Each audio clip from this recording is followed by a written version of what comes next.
incidencia con el concepto de César Muñoz, el educador español, que nos comenta de que necesitamos casi siempre hacer ese esfuerzo para ponernos en los zapatos, y por eso él nos comenta el principio que es desde con. Entonces yo no trabajaba para la niñez, yo no trabajaba por la niñez, sino que yo trabajaba desde y con la niñez, y es la perspectiva que quisiera compartir un poco con ustedes todas para el advocacy.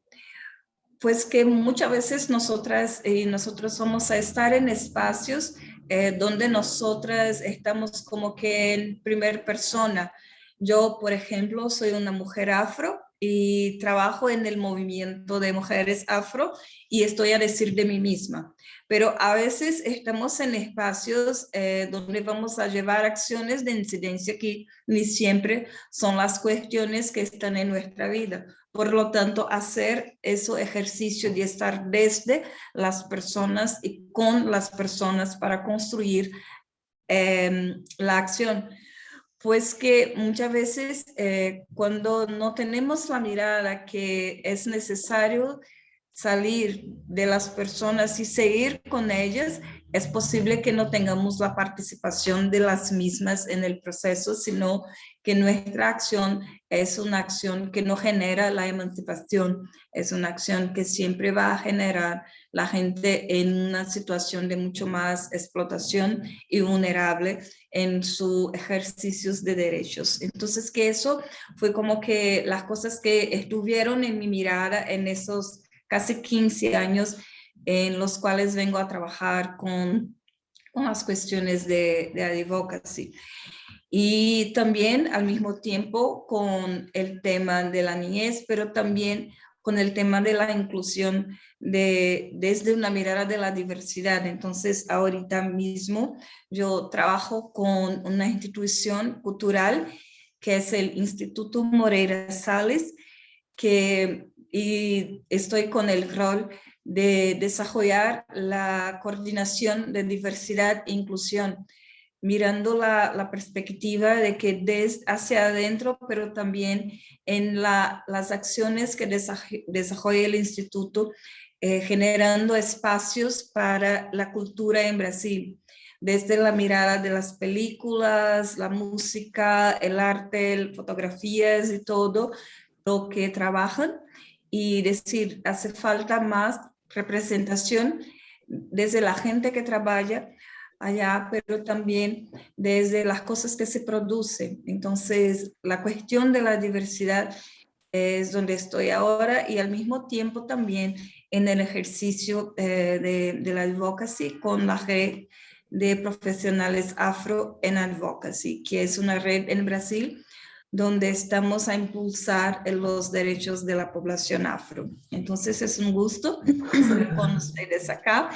Yo creo que tengo algo como que a compartir de ese espacio donde estuve en mi vida, niñez, mujeres, gente afro, discapacidades, y mirar los esfuerzos que hicimos para construir más espacios para la participación, y además generar cambios en las leyes, en las políticas públicas que pudieran garantizar a la gente que pudieran acceder a sus derechos. Y con eso en especial voy a compartir muchísimo con ustedes del trabajo por el derecho de las niñas, que es donde tuvimos como que más logros. Algo que es importante decir cuando trabajamos con las estrategias de advocacy es que uno no puede decir, mira, con eso voy a llevar un mes y voy a tener, está listo mi trabajo acá. Entonces, que muchas veces en el advocacy nuestro target es mucho más poner el tema en la mesa. Es decir, es casi imposible que uno pueda decir cuándo va a llegar la transformación en la sociedad, pero siempre se puede decir cuánto del tema si es posible hacer visible y meter más gente en esa comunicación. Entonces también vamos a hablar de eso. Entonces, como que para empezar, a mí me encantaría escuchar un poco de ustedes, qué piensan ustedes, como que en una palabra, ¿cuál es su expectación? ¿Qué les gustaría más aprender y por qué les gustaría aprender más de las estrategias de incidencia y de advocacy? Libre, las que puedan decirlo, si no quiere pueden escribir y voy a estar súper atenta al chat. Pero me encantaría escucharles.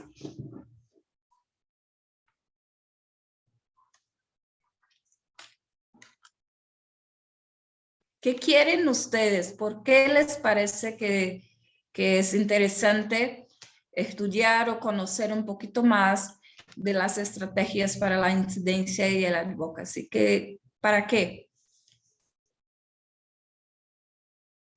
Para lograr colocar nuestras demandas en la agenda y transformar las diferentes situaciones de desigualdad. En el caso de, yo participo también en el movimiento afro, en relación, digo, diferentes situaciones de desigualdad en relación a la incidencia del racismo en la sociedad. Muchas gracias, Noelia. ¿Alguien más? Yo creo que poder como conocer y reconocer experiencias, justamente como para ver cómo podemos aplicarlas, no sé, en nuestros espacios de trabajo, en nuestras organizaciones.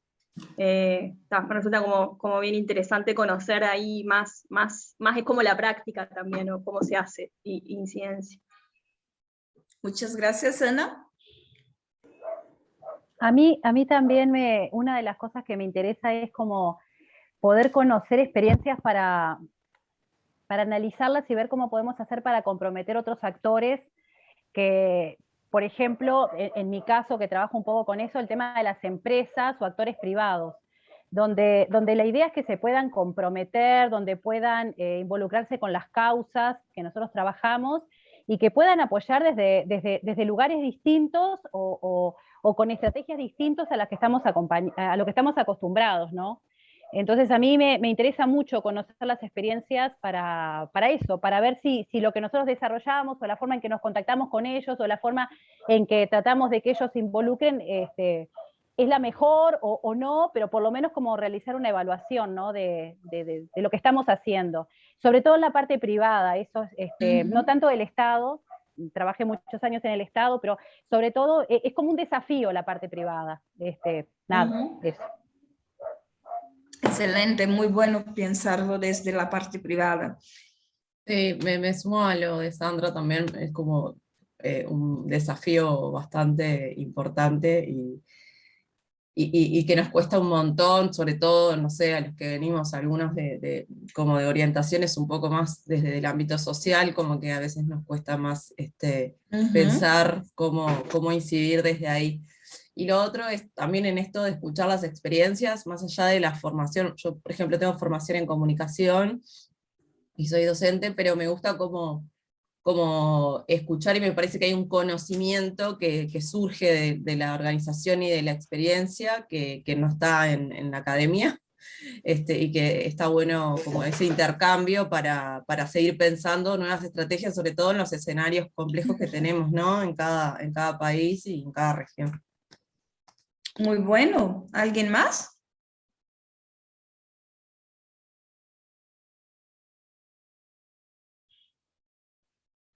Muy bueno.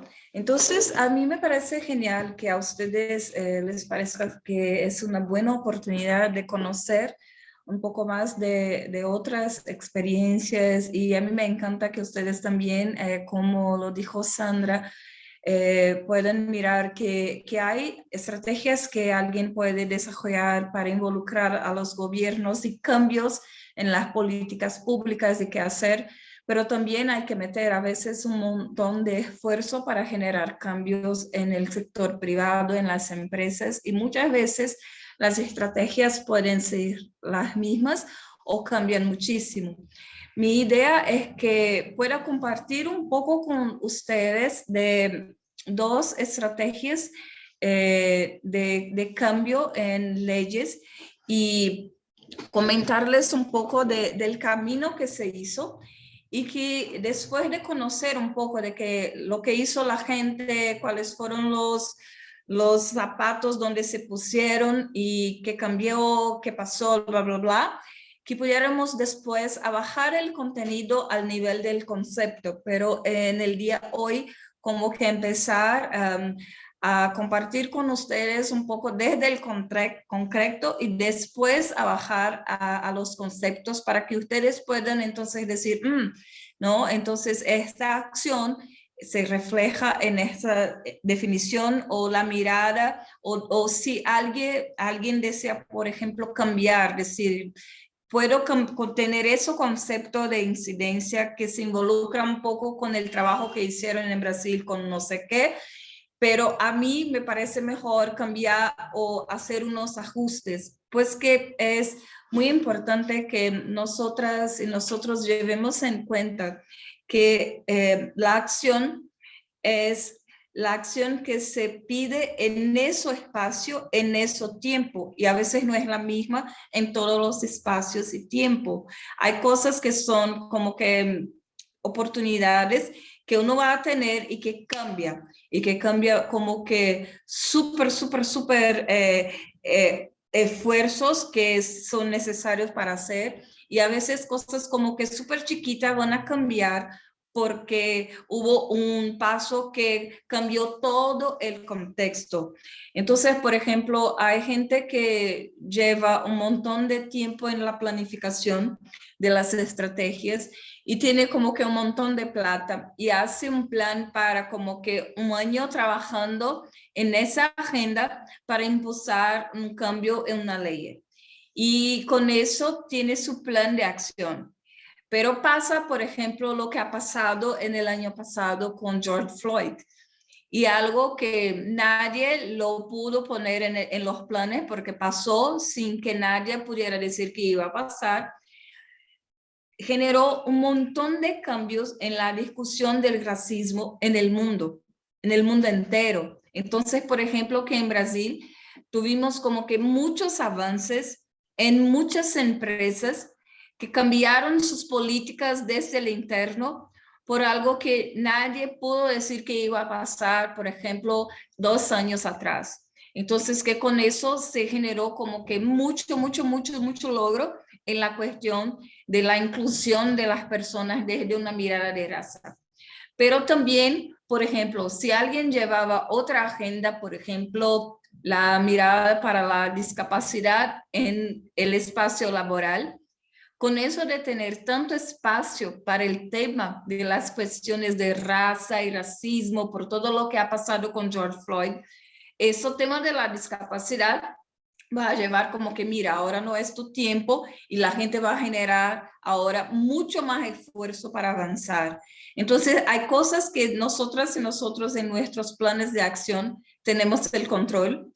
Hay cosas que nosotros no tenemos el control. Entonces, hay que aprovechar las oportunidades y tener como que súper definida la capacidad de generar análisis del contexto para que pueda aprovechar las oportunidades. Y con eso, por ejemplo, yo tengo compañeras y compañeros que lograron cambios que estaban en sus planes para tener como que solo en 2000 y no sé cuánto, 30, llegaron antes que en agosto de 2021 por todo lo que ha pasado con la discusión de raza en el año pasado.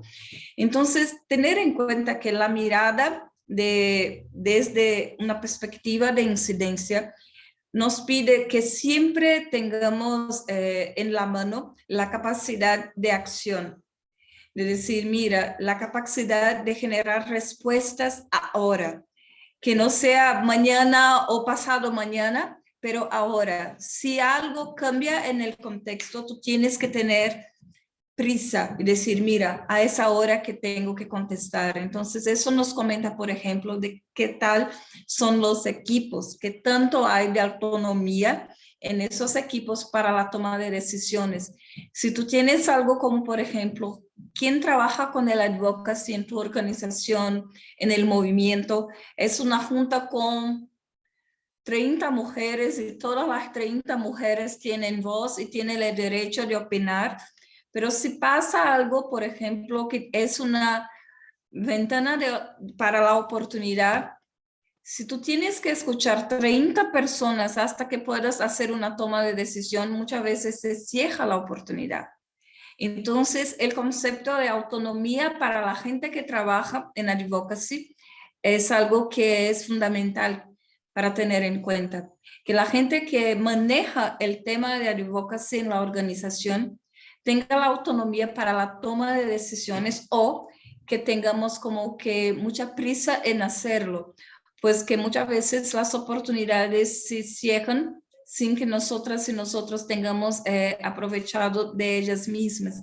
Entonces, mirar las oportunidades, mirar que muchas veces mucho de lo que va a pasar en el camino de la incidencia no es algo que estuve planificado, pero el esfuerzo que tenemos entonces es la capacidad de que nosotras y nosotros tengamos de hacer planes flexibles, planes que los tengamos ahora, y si hay un cambio en la realidad, podemos también cambiar nuestros planes y mirar la perspectiva.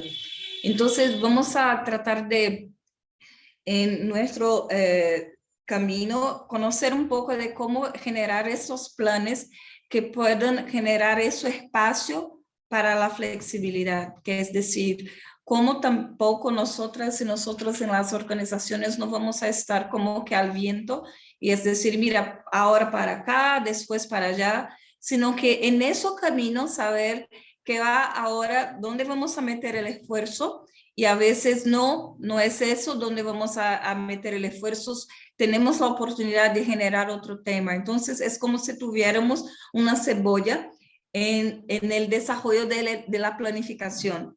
Y vamos a tener como que la oportunidad de decir, en ese primer nivel es lo más importante, en el segundo nivel, las cosas que son buenas para la organización, pero no es el target, y en el tercer nivel, las cosas que nos interesan. Y a veces con esos niveles, nosotros vamos a tener cambios, vamos a tener cosas como que a decir, en el primer nivel está el derecho de las niñas en salud sexual y reproductiva. En el segundo nivel está, por ejemplo, la cuestión del matrimonio infantil. Y en el tercer nivel vamos a decir que está la participación. Pero si los 3 puntos son claves para quien trabaja con derechos de las niñas, pero a veces en el año hay la oportunidad de meter mucho más ese tema, o pasa algo, por ejemplo, una vulneración, un escándalo con la niñez, que es la oportunidad de hacer ese tema mucho más visible. Entonces necesitamos personas que puedan cambiar los planes y hacer con que lo que estuvo en tercer pueda ahora ser el primer nivel de actuación y generar esfuerzos para hacer impacto en eso. Entonces, con eso, quisiera comentarles un poco del esfuerzo por los derechos de las niñas en el tema del matrimonio infantil. En Brasil tenemos las niñas como que las personas que tienen sus derechos más vulnerados. Y eso es peor para las niñas que son las niñas afro.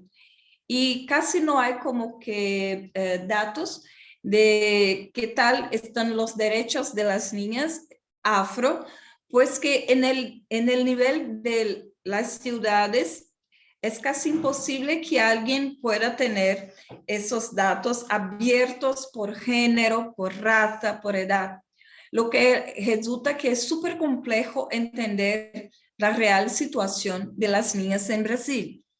Pero los documentos de la ONU, de UNICEF, de Girls Not Brides y las encuestas nacionales de la población nos dicen que Brasil es el país que está en 6ª posición en el mundo en el ranking de matrimonio infantil. Casi la totalidad de las niñas en Brasil están en el matrimonio antes de los 18 años. Pero lo que pasa en Brasil es casi invisible, pues que la gente ni siquiera reconoce que eso es un tema. Cuando alguien pregunta, mira, Brasil y matrimonio de niñas, siempre se va a escuchar cosas como que no te estás confundiendo, estás confundida, estás loca.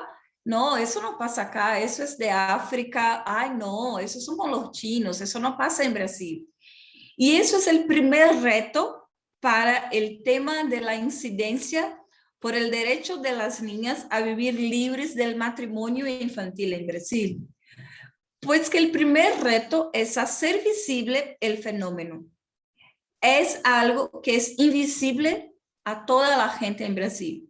Y quisiera invitarles a quizás compartir, si ustedes pueden reconocer en su realidad algo que es una vulneración de derechos, pero que no es reconocida como tal en la sociedad. Pues que las normas sociales del racismo o del sexismo o del capitalismo o lo que sea, hace con que la sociedad lo vea como súper tranquilo. No, siempre hay gente en la calle. Entonces, que no es un tema, la gente que no tiene donde vivienda. Y en Brasil es el tema del matrimonio. ¿Ustedes piensan en algo que sea algo que ustedes también tienen en su realidad? Algo que es una vulneración de derechos, pero que no se reconoce como tal.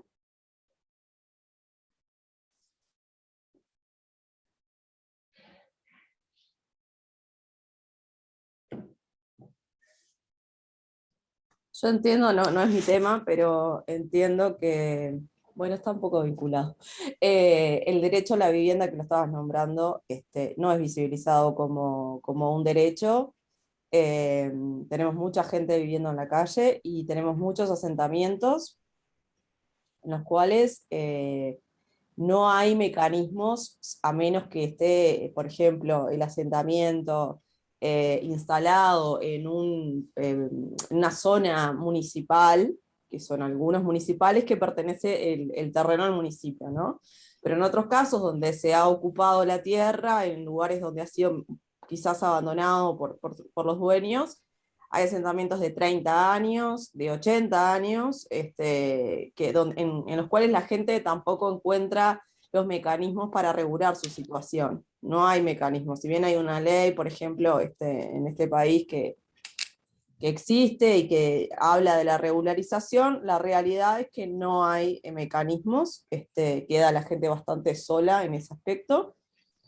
Y bueno, eso responde a que, nada, con el aumento de asentamientos y personas en la calle no se visualiza como un derecho, sino como un merecimiento a que, bueno, tenés casas y trabajaste, y si heredaste, generalmente si trabajaste duro para hacerlo. Eso es como un poco el mito atrás, ¿no? Y hablo con propiedad porque vivo en un asentamiento, y soy profesional, y conozco la temática desde ese lugar, y desde el habitar urbano, ¿no? Pero bueno, eso es uno de los temas que creo que bastante fuertes, que parece como obvio, pero la sociedad no se mueve por ello, ¿no? Si bien después está el movimiento cooperativo y otro que es como otra cosa, pero después tenemos la vivienda social, por ejemplo, pero no todo el mundo puede acceder tampoco, no es tan social como queremos. Creo que tenemos un montón, ¿verdad? Pero me lo trajiste y la verdad que sí es un disparador. Muchas Viviana, gracias. hay manitos levantadas, está Alejandra y después... ¿Puede apoyarme con eso, Fer? Sí, está Muchas Alejandra gracias. para primero y después Benicio. Bien, ¿me escuchan bien ahí? Sí. Perfecto. Sí.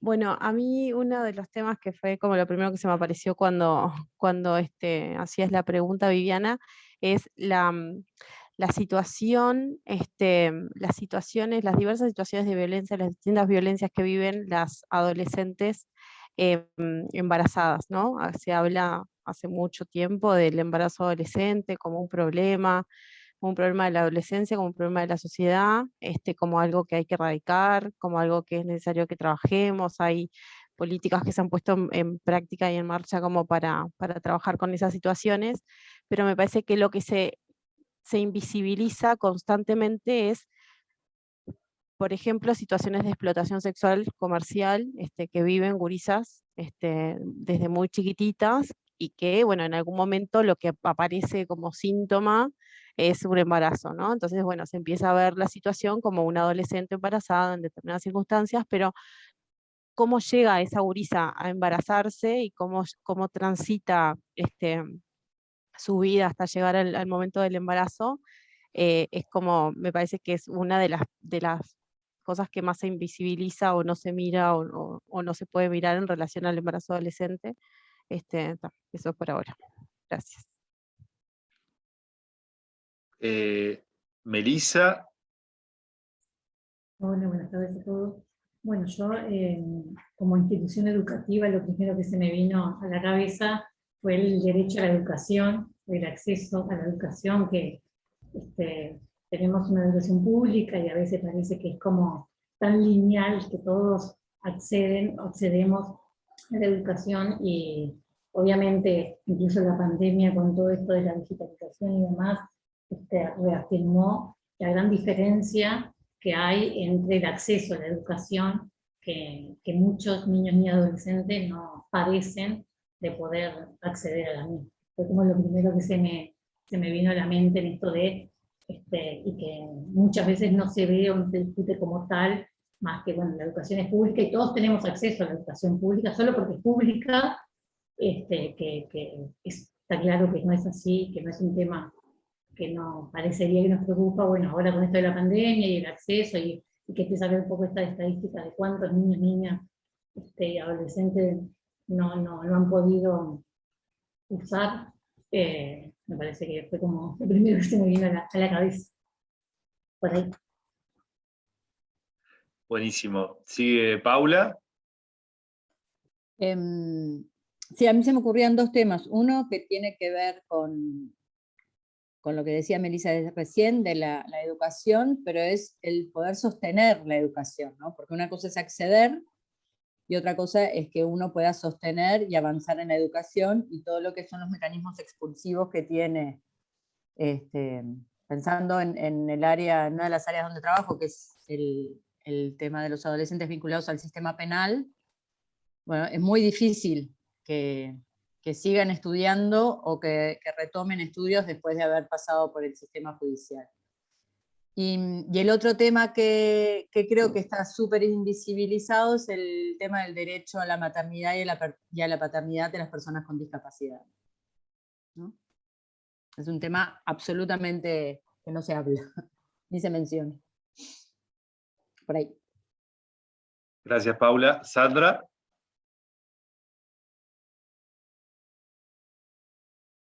Está silenciada, no te escuchamos. Tenés que... Ahí va. Otra vez. Había tocado, pero quedó.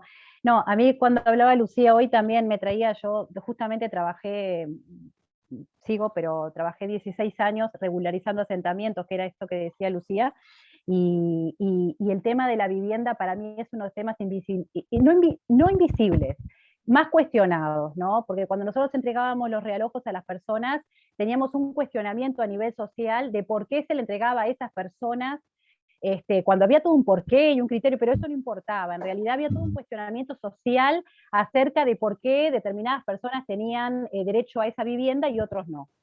Y a mí eso me pegaba muy fuerte, y lo que yo durante estos últimos 16 años encontré que cuando la gente como que empieza a tomar conciencia o empieza a estar informado o empieza a entender, empieza a cambiar. Entonces ahí cuando uno se acercaba a esas personas que tanto cuestionaban, y que estoy hablando a nivel social y que nosotros apenas podemos hacer como una incidencia más local, pero cuando uno sale más local, la gente empieza a entender.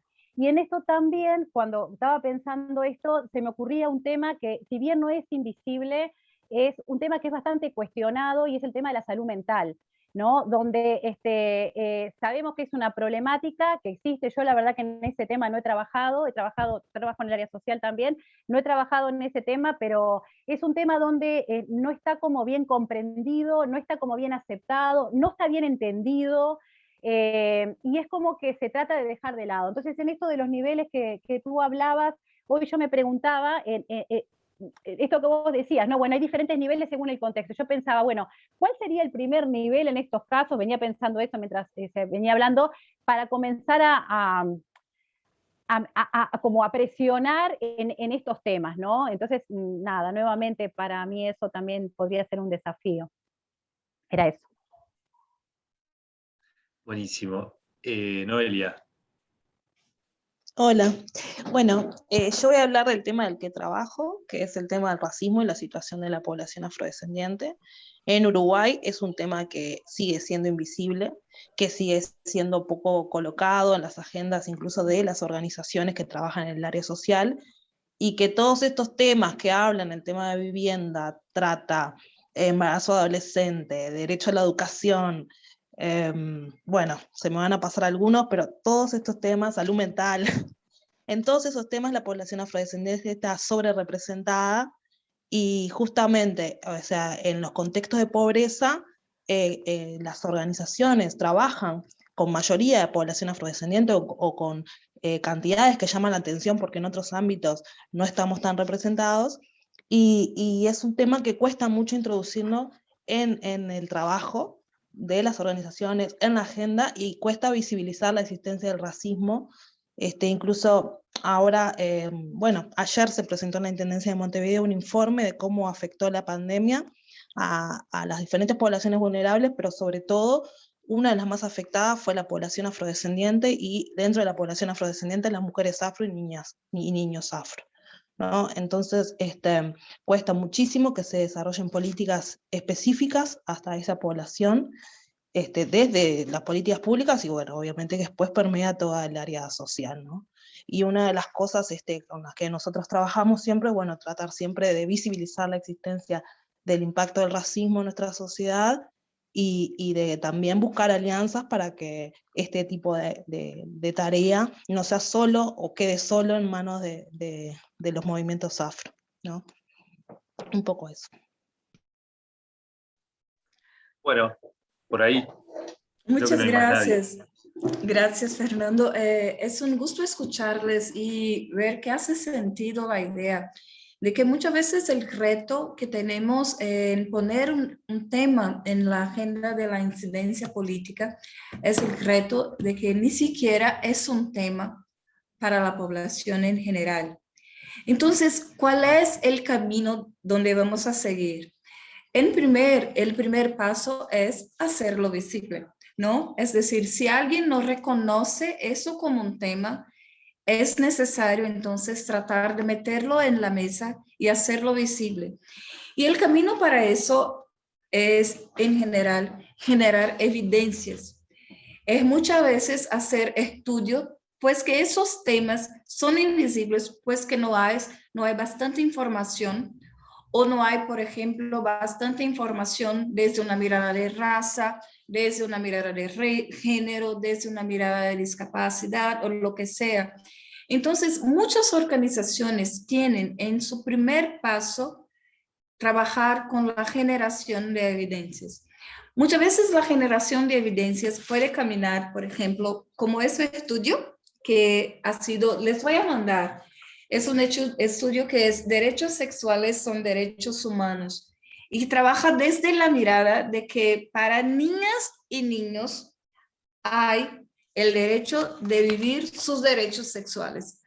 Pues que la gente que ha trabajado en ese estudio hizo visible que niñas y niños son seres humanos, tienen derechos humanos, y los derechos sexuales son derechos humanos. Por lo tanto, hay que haber cambios en las leyes y las políticas públicas para que las niñas y los niños puedan, por ejemplo, acceder a la educación sexual. Pues que en Brasil, así como que en un montón de países en Latinoamérica, hay un esfuerzo súper gigante para que las niñas y los niños no puedan acceder a la educación sexual. El trabajo que hizo el Comité para el Fin de la Explotación Sexual fue garantizar a la gente que pudieran acceder a qué pasa cuando alguien no accede a la educación sexual y se vulnera su derecho, por ejemplo, a recibir educación que les pueda hacer, por ejemplo, la toma de decisión basada en evidencias. Y muchas veces hacer con que niñas y niños puedan también interactuar en su autoprotección. Ese estudio hizo una revolución en Brasil, pues que fue el primer estudio que trata el tema de que los derechos sexuales son derechos humanos y niñas y niños tienen entonces ese derecho.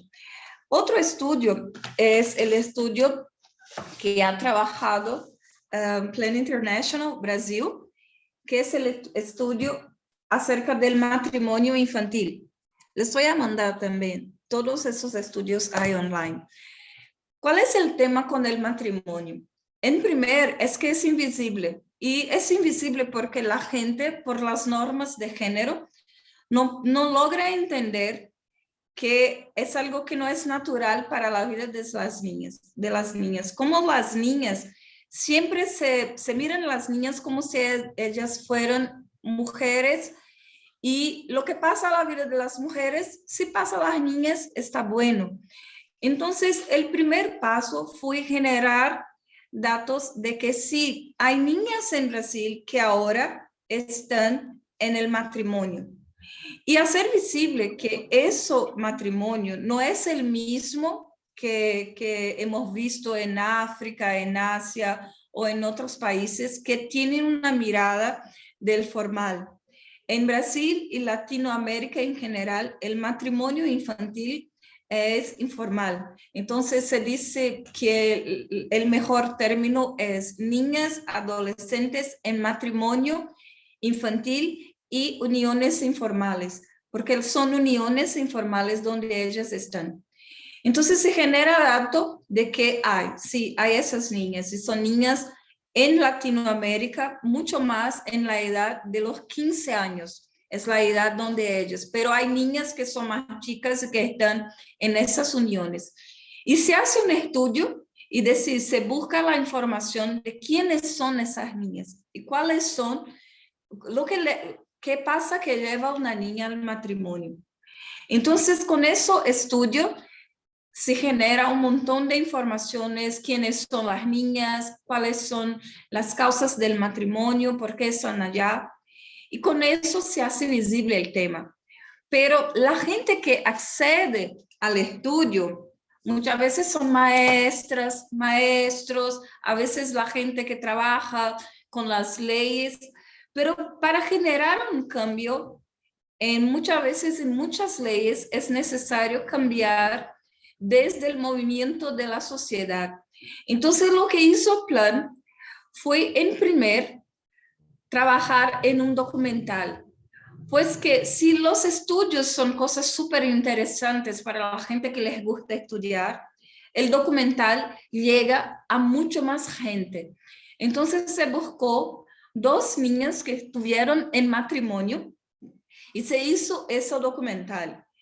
Pues que después de un tiempo hablando con la gente, se descubre que el matrimonio no es un tema, porque para la gente, si la niña está en el matrimonio, es como si fuera una solución. Mira, está embarazada, mejor que esté en el matrimonio, pues que ahora está casada. Mira, la niña estaba como que saliendo con todos los hombres de la ciudad, ahora está casada, ahora es una niña que está santa en su casa con su marido. Mira, la niña es súper pobre, ni siquiera había comida, muchísimo hambre, ahora está casada. Entonces la gente siempre lo habla en portugués como que por lo menos ahora puede comer, por lo menos ahora tiene casa, por lo menos no está con todos los hombres de la ciudad. Y lo que hicimos en Plan fue trabajar desde la mirada que, en primer, cuando hablamos de las niñas, cuando hablamos de las personas, no es por lo menos, sino que por los derechos. Y eso es una campaña súper gigante, es decir, es por derechos. Entonces, después decir que si alguien tiene hambre, la solución no es el matrimonio. ¿Cuál es la solución?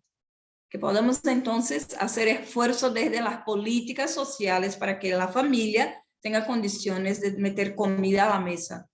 Si la niña sale y está con los hombres, bla, bla, bla, con los chicos, ¿qué pasa? Entonces, trabajar la idea de los derechos sexuales de las niñas. Si la niña está embarazada, es porque es una violación de derecho. Y no se puede corregir una violación de derecho con otra violación. No se vulnera derechos para corregir vulneración de derechos.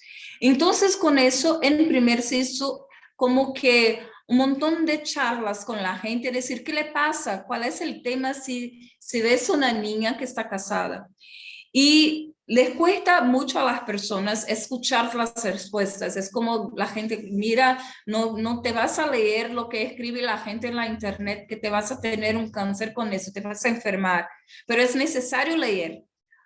Pues que muchas veces nosotros hablamos desde una mirada que no es la mirada de la gente que está en contrario a las cosas que estamos a meter. Es aprender a contestar las preguntas. Si la gente está a decir, mira, la niña no es un tema que la niña ahora está casada, pues que la niña tenía como que muchísimo hambre, ahora puede comer. Y si tú contestas, la niña es un ser humano y el matrimonio, no, tienes que contestar, si tiene hambre, la solución es comer, no es casarse. Entonces, leer y entender qué piensa la gente para que tú puedas contestar desde un espacio que haga sentido para la población. Y el documental que hicimos en Plan fue algo que también buscaba contestar otra pregunta, que es decir, mira, ok, tenemos el matrimonio en Brasil, pero es un tema solo del Nordeste, que es la región de donde vivo yo, entonces que lo llevé desde el personal. Es algo que pasa en Recife, que pasa en Maranhão, que pasa con la gente que no tiene cultura, educación. Entonces, pero no sabemos nosotras y nosotros que el tema del matrimonio de niñas y de las uniones informales no es un tema de la pobreza o de la cultura, sino que es un tema de las normas de género. Entonces, hicimos un estudio de 2 niñas que estaban en matrimonios, en uniones formales. Una niña que vive, sí, en la región, en Maranhão, súper pobre, que no hay comida, bla, bla, bla, pero una niña que también vive en São Paulo, que es la ciudad más grande de Brasil, que hay un montón de educación, cultura, super pop, una metrópolis. Entonces, ¿qué pasa ahora? ¿Qué van a decir? Y con ese documental trabajamos con las historias de las niñas, pero sin hacerlas como que más vulnerables, con la agencia de las niñas y como que a entender qué pasó en tu vida que te llevó a ese espacio. Y al mismo tiempo, escuchando a la gente experta. Hicimos ese documental y después armamos una exhibición del documental que pudiera llegar lo más lejos posible. Entonces lo hicimos disponible para que toda la gente que quisiera hacer sesiones y trabajar con ese documental pudiera bajarlo. Y en un montón de esas estuvimos nosotras y lo metimos en los cines, lo metimos en los teatros, pero también en las organizaciones de mujeres y trabajamos con las niñas, con los niños, como que a generar contenido. Y entonces como que un mes más o menos después, eso era el tema en Brasil. Las niñas en Brasil están casadas y es el país que no ama, que no quiere a sus niñas. ¿Qué pasa? ¿Por qué las niñas en Brasil? Entonces, con eso, lo que generamos es la solución para el matrimonio infantil. No. Lo que generamos con todas esas acciones fue meter el tema en la mesa, hacerlo visible. Entonces, investigación, generar evidencias, un documental. La gente que escribe, yo escribí como que para todos los periódicos, un montón de reflexiones y buscar espacio en las teles, hablar con las niñas. y moverse sobre todo desde las organizaciones que pudieran hacer el esfuerzo para hacerlo visible. Mira, eso es el primer paso. El primer paso fue hacer el tema visible, meter el tema en la mesa. Decir, mira, la gente ahora va a reconocer que tenemos un problema en Brasil. Y con eso generamos que un montón de organizaciones tuvieron el interés de decir, mira, trabajamos con niñez y ni siquiera lo hemos percibido que las niñas están en uniones informales. Entonces generamos ese espacio junto a las organizaciones para que pudiéramos trabajar juntas con ese tema. Pues que eso es el segundo contenido de las estrategias de incidencia. Hay temas muchas veces que van a necesitar que nosotras en nuestras organizaciones no estemos solas, que busquemos apoyo junto a otras organizaciones por un montón de temas. Por ejemplo, si estamos ahora con eso de la ultraderecha, los conservadores en el poder, y es un peligro trabajar con ciertas agendas, ¿no? Trabajar género, las palabras que la gente tiene como que pánico si escucha, género, feministas, derechos sexuales. Entonces es casi como si fuera, ¡ay, qué miedo! Es un monstruo que llegó género, ¿no? Entonces, ¿qué pasa? Pues que nosotras, las personas que estamos en las organizaciones, tenemos también que tener la mirada de la seguridad. No es posible que haga espacio para la lucha si no hay la gente que pueda luchar, ¿no? Entonces, hacer la lucha, pero hacerlo de manera sostenible. Y hacerlo de esa manera es no hacerlo solas, es trabajar con muchas voces. Entonces, por ejemplo, en esos temas del matrimonio, cuando empezamos a impulsar ese tema en 2015, empezamos solas con ese tema desde el plan. Y, ok, era posible hacerlo. Pero cuando llega Bolsonaro, es imposible meter en esa agenda sola. Pues que es un riesgo, ¿no? Empieza en Brasil a decir que todos los males que están ahora en Brasil es por culpa de las organizaciones internacionales, que las organizaciones internacionales están a meter fuego en la Amazonia, cosas como las locuras que pasan con el presidente de Brasil. Y siempre a decir a la gente que, mira, no lo sé, pero eso no es gente que es honesta. Creo que las organizaciones internacionales son un peligro, no tenemos que tenerlas acá. Y Plan International es una organización internacional. Entonces ahora no es el tiempo para estar como que adelante de las campañas, sino que volver como que 2 o 3 pasos atrás, pero siempre hay quien pueda hacerlo.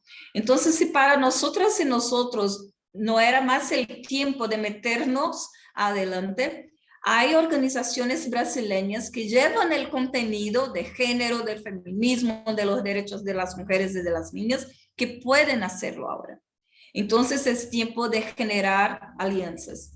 Y eso es un punto que es clave para el trabajo de incidencia. Tener en cuenta si es posible que logres solo o si es necesario construir la acción de manera conjunta. Entonces, para meter el tema y hacerlo visible, por ejemplo, ok, es casi posible que sí tenemos plata para un estudio, sí tenemos plata para hacer el documental, podemos tener la gente en Brasil a mirar el documental, pero solo eso no va a generar el cambio que deseamos.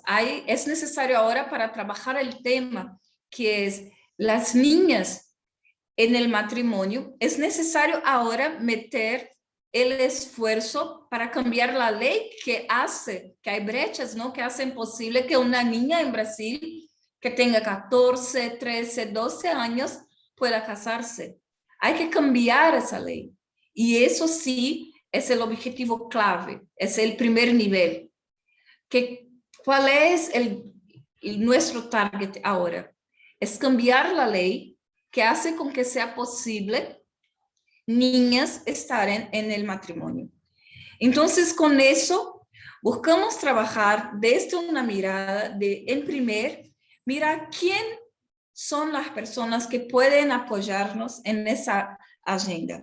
Y con eso tuvimos el apoyo de decir, mira, hay una diputada que tiene interés en ese tema. Sí, pues que si necesitamos un cambio en la ley, hay que ser alguien que pueda escribir ese cambio, ¿no? Entonces, mirar quiénes son la gente que escribe las leyes que pueden apoyarnos en eso. Hay una diputada que sí puede hacerlo.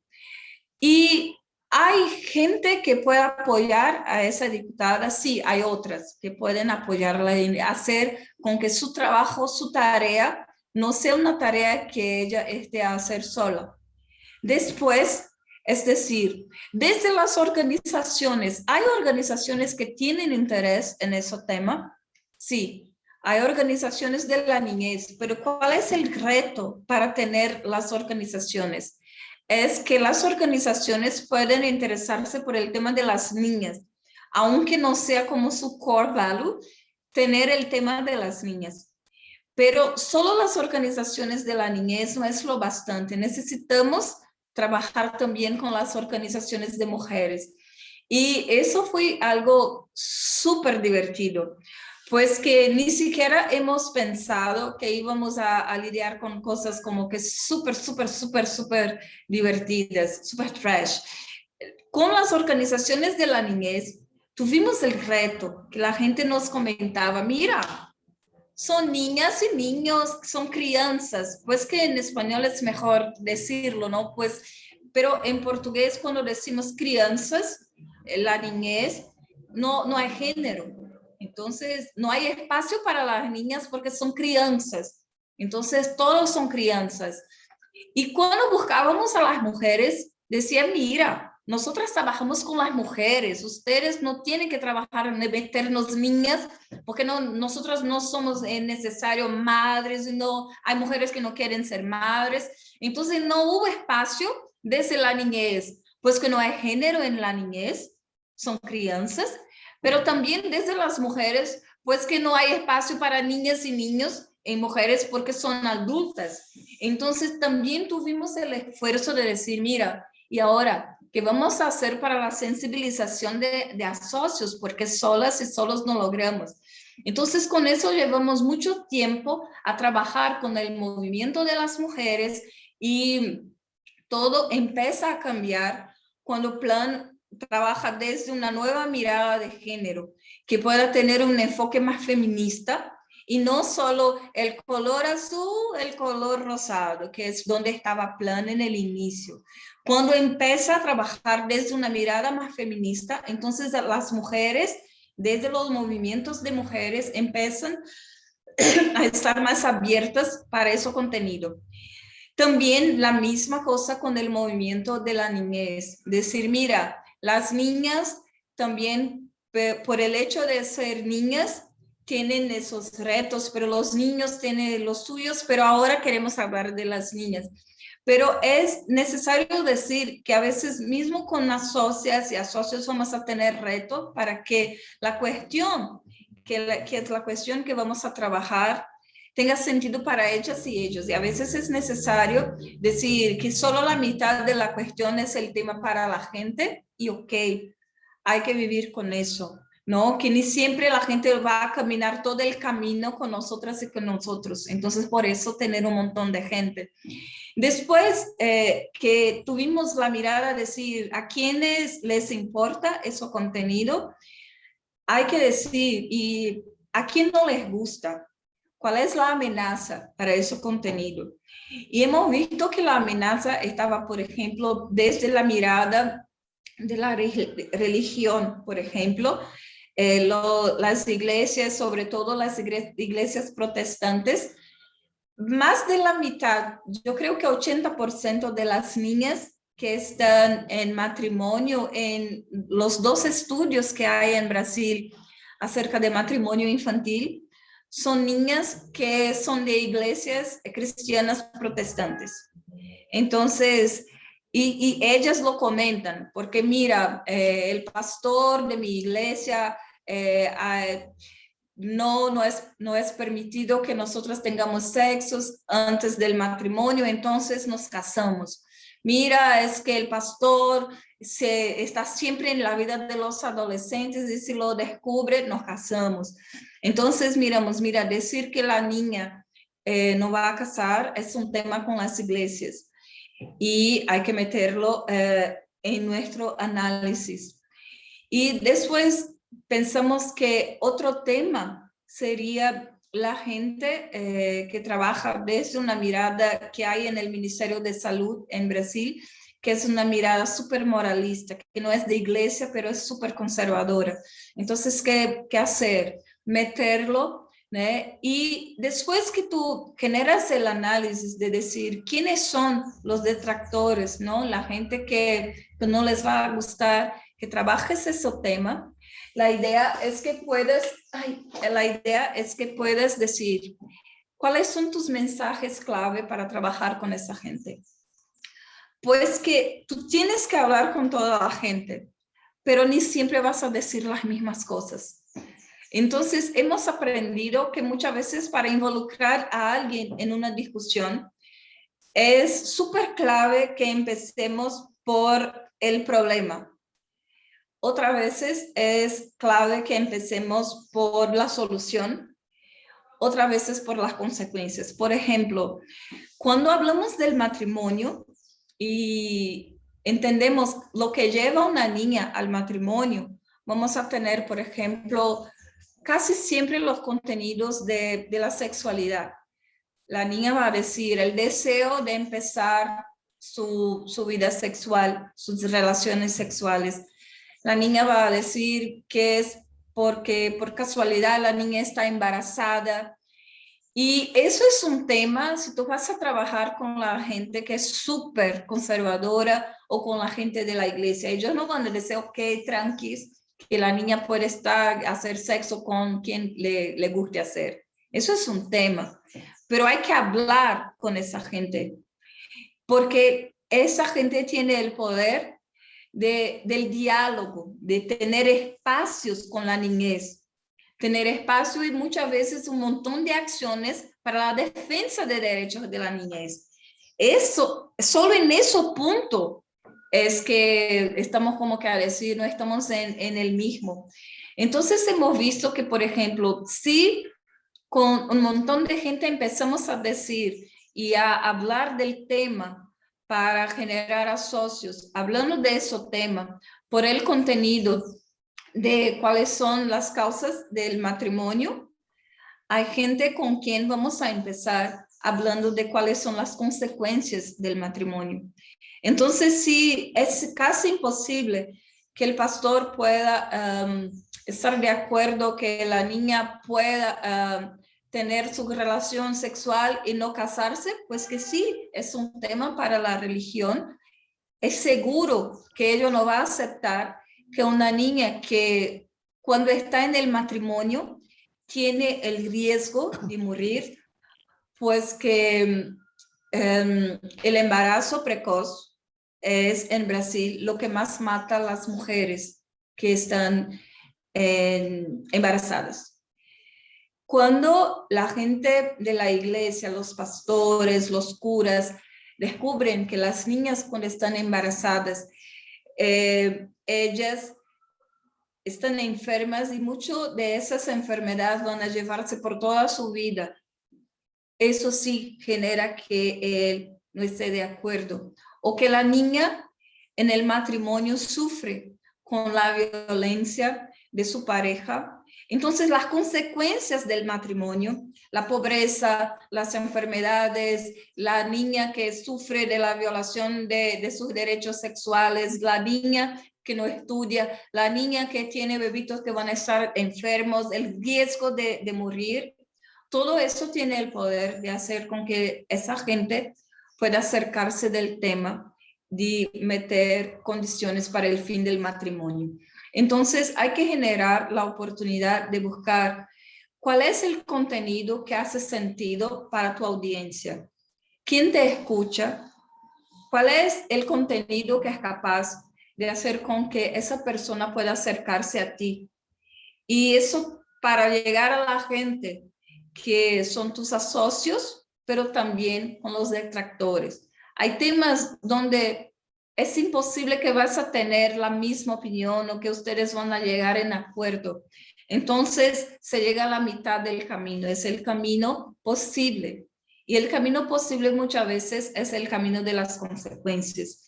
Y eso pasa muchas veces cuando se genera mucho más evidencia.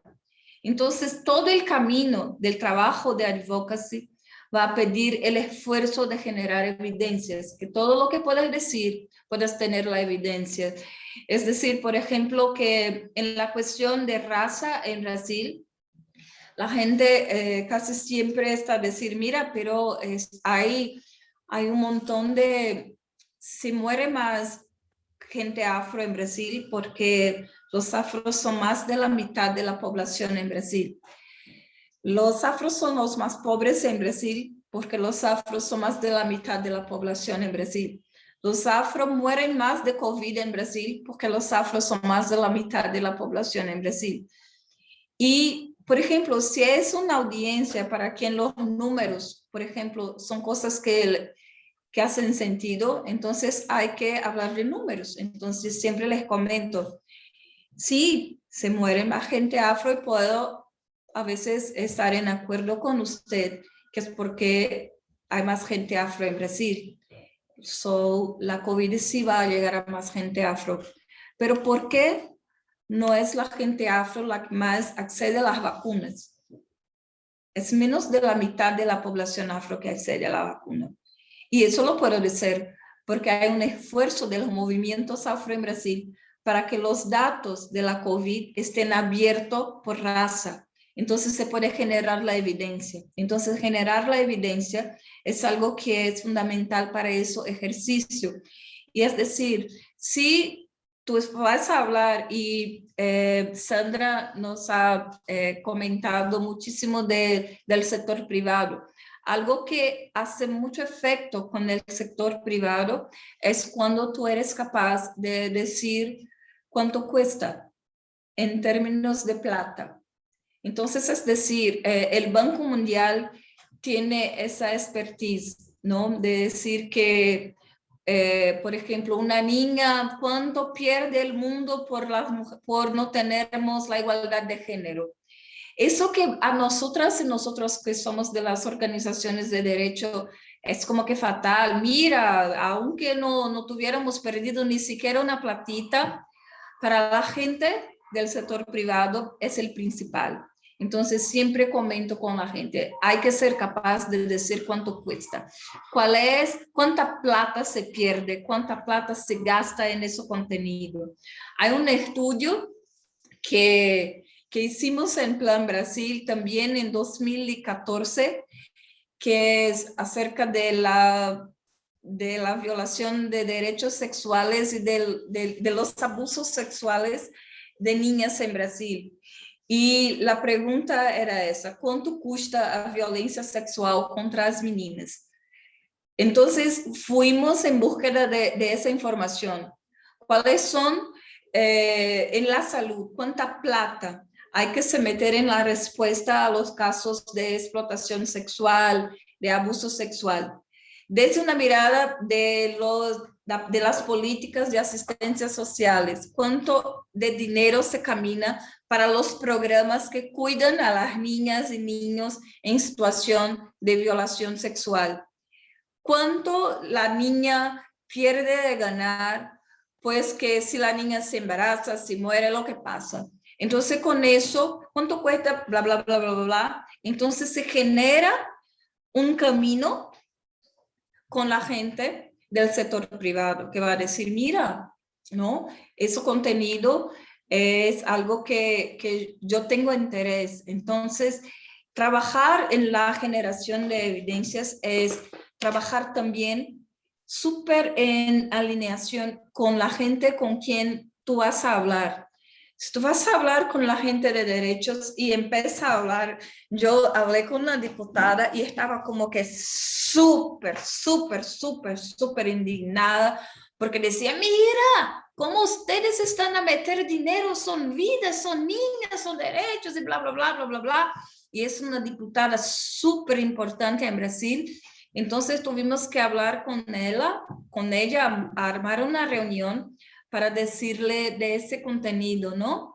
Decirle, mira, es una estrategia para tener más gente en ese espacio, para que desde el sector privado se haga visible su rol y las pérdidas que tienen cuando no toman acciones para poner fin a la explotación sexual de las niñas. Entonces, si vas a hablar con la gente de los derechos humanos, sabes que si metes el contenido de La Plata vas a tener una atención, pero si vas a hablar con la gente del sector privado o muchas veces con diputadas o diputados que tienen ese camino, es la gente que entiende mucho de La Plata, de qué pasa con el dinero público y bla, bla, bla. Si no llevas esas informaciones, no vas a generar el diálogo. Entonces, generar la información en acuerdo a la gente que te escucha, que pueda involucrar e invitar a la gente a ese espacio. Y después, tener una mirada de cuándo tú vas a caminar sola en eso o cuándo te vas a tener con un montón de organizaciones. Y también el principal es que puedas tener en cuenta cuando comentas toda la historia o cuando vas a tener solamente 2 o 3 párrafos de la historia, pues que para tu seguridad, para que estés bien. Y a veces para lograr espacio desde el contexto político. Entonces, cuando logramos los aliados, las aliadas, hemos mirado quiénes son los detractores, hemos visto que el tema de género, con el avance de las políticas conservadoras, con el avance de Bolsonaro y sus amigos en Brasil, se hizo casi imposible hablar la palabra género. Entonces, fue necesario cambiar todos los materiales y hablar siempre, aunque no sea el mismo, pero hablar siempre de niñas y niños. Pues que si hay la palabra género, la gente no quiere hablar. Entonces cambiamos la estrategia de comunicación y no metimos más la palabra género y no hablábamos del contenido que pudiera ser el contenido sensible para la gente que lo apoyara, que iba a tener el poder de no hacer el avance en la ley. Y con eso tuvimos también la mirada de que para Plan, trabajar en esos espacios sola era un riesgo por el tema de ser una organización internacional y que sería súper posible que la gente pudiera decir, mira, llega la gente de las organizaciones internacionales y vienen a meter un tema que ni siquiera es brasileño. Y entonces, súper estratégico en aquel momento componer una alianza con un montón de organizaciones de Brasil y que muchas de ellas casi todo el tiempo estaban adelante en el espacio de diálogo con el gobierno, porque son organizaciones brasileñas, organizaciones por la niñez sin género y que iban a generar mucho más espacio para el diálogo.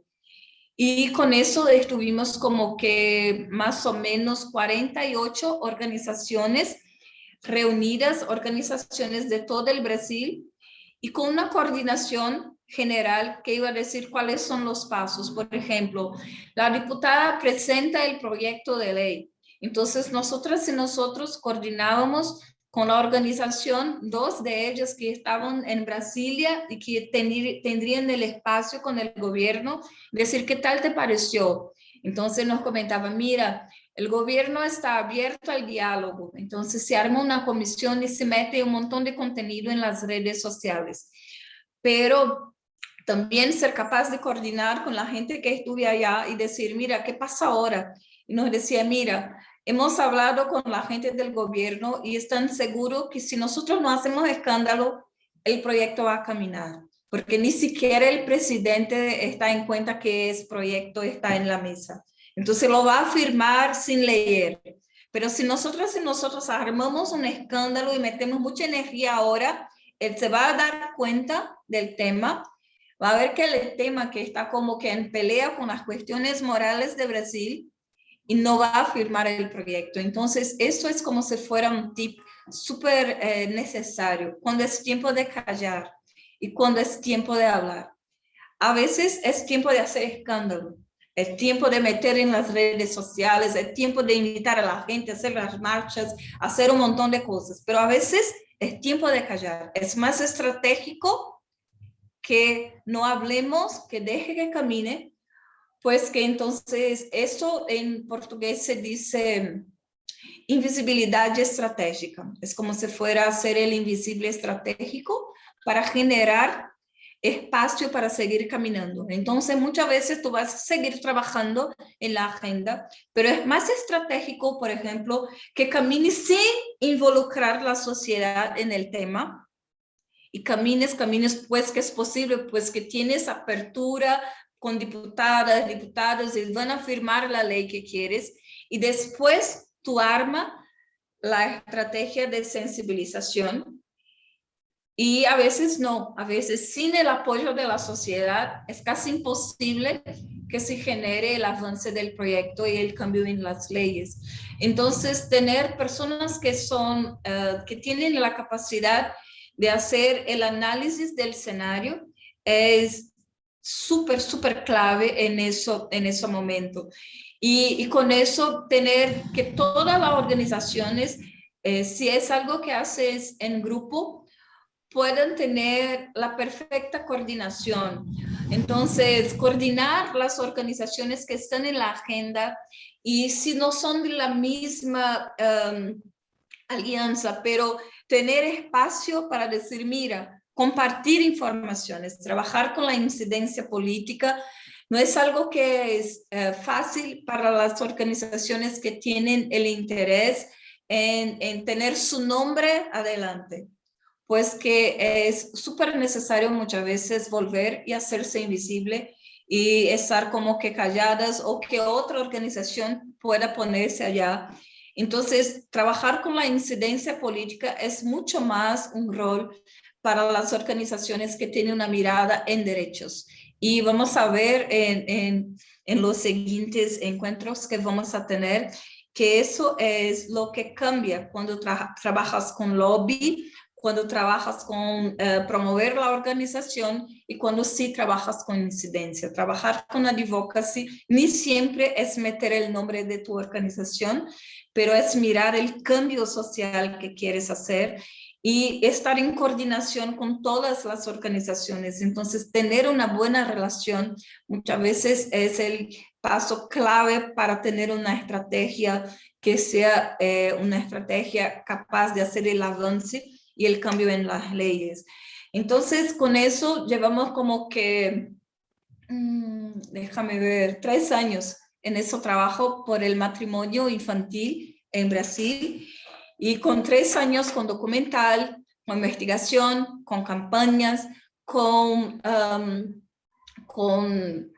todo un espacio de formación, desarrollo de capacidades de organizaciones, con formación de comités de niñas y tuvimos la ley, el cambio en la ley, pero el cambio nos llevó solo a la mitad del camino. Y eso también es algo que a mí me encantaría compartir con ustedes, que el movimiento global por el fin del matrimonio infantil trabaja con la edad de 18 años. Entonces, es 18 más, muchas veces los programas que trabajan que la ley para el matrimonio sea cuando las niñas y niños tengan los 18 años. Cuando la diputada presentó el proyecto, cuando nos reunimos con ella, ella nos dijo, mientras caminábamos con el proyecto, que con 18 años era imposible, pues que la ley en Brasil, nosotras, nos permitía que una niña pudiera casarse con 16 años con el permiso de sus padres y con cualquier edad con el permiso de un juez, sobre todo si está embarazada. Entonces, ella nos dijo que con 18 era imposible caminar llevando en cuenta el espacio político donde estábamos en Brasil. Entonces nos propuso meter el 16 años, que sabemos que no es el ideal, pero fue el posible. Entonces, con 3 años de trabajo, logramos el cambio en la ley que cerró las brechas para el matrimonio antes de los 16 años, incluso si la niña estuviera embarazada. Y ahora yo creo que la tarea para nosotras y nosotros de los movimientos sociales y por la niñez, por las niñas y mujeres, es llegar a los 18. Pero eso también es súper clave, que a veces hay que cambiar el logro para hacer el posible ahora, pero seguir en la lucha.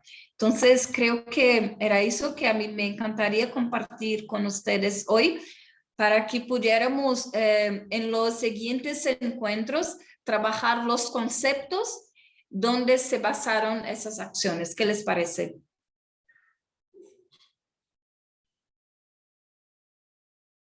Perfecto. ¿Quieren hacer algún comentario? ¿Noelia? No, buenísimo. No, que estoy de acuerdo. Me pareció súper ilustrativo, me parece que hay como todo un desarrollo de la práctica y bueno, está bueno abordar sí, los conceptos para después poder también volver a cada una de nuestras prácticas y pensar cómo desarrollar acciones en ese marco. Lo que voy a hacer con ustedes es compartir todos los materiales de esa campaña por el cambio en la ley, por el matrimonio, los estudios, la estrategia de incidencia, las campañas de comunicación y también meter los nombres de las organizaciones, los sitios, y si quieren ustedes pueden buscar más informaciones.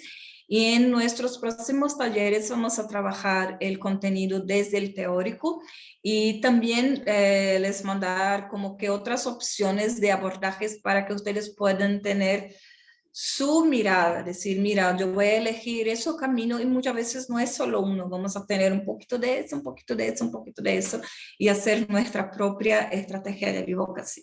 ¿Les parece? Buenísimo. Genial. Entonces, es eso. Fernando, ¿quieres decir algo? Tenía una pregunta, Viviana, capaz que lo dijiste, pero se me pasó. ¿El documental se puede acceder al documental a verlo? ¿El que mencionabas? Sí. ¿Está en algún lado? ¿O no? Está en el YouTube. ¿Puedo también mandar el link, Fernando, del documental? Sí, podemos subirlo ahí en la plataforma. Perfecto, yo lo subo. lo hago hoy. Ahí va, Viviana me manda y yo lo subo a la plataforma. Buenísimo. Lo van a encontrar ahí. Perfecto, entonces muchas gracias, fue un gusto estar con ustedes. Si tienen algo de dudas o quieren compartir algo y quieren mandar en la plataforma, voy a estar atenta. Buenísimo. Solo decirles que los materiales ya están subidos algunos y bueno, Viviana también nos va a ir mandando algunos otros para la semana que viene. Así que nada, pueden entrar ahí y bichar los materiales que ya dejó Viviana. Gracias, que estén bien y chao. Bueno, nos vemos, gracias. Chao, gracias. Chao. Chao.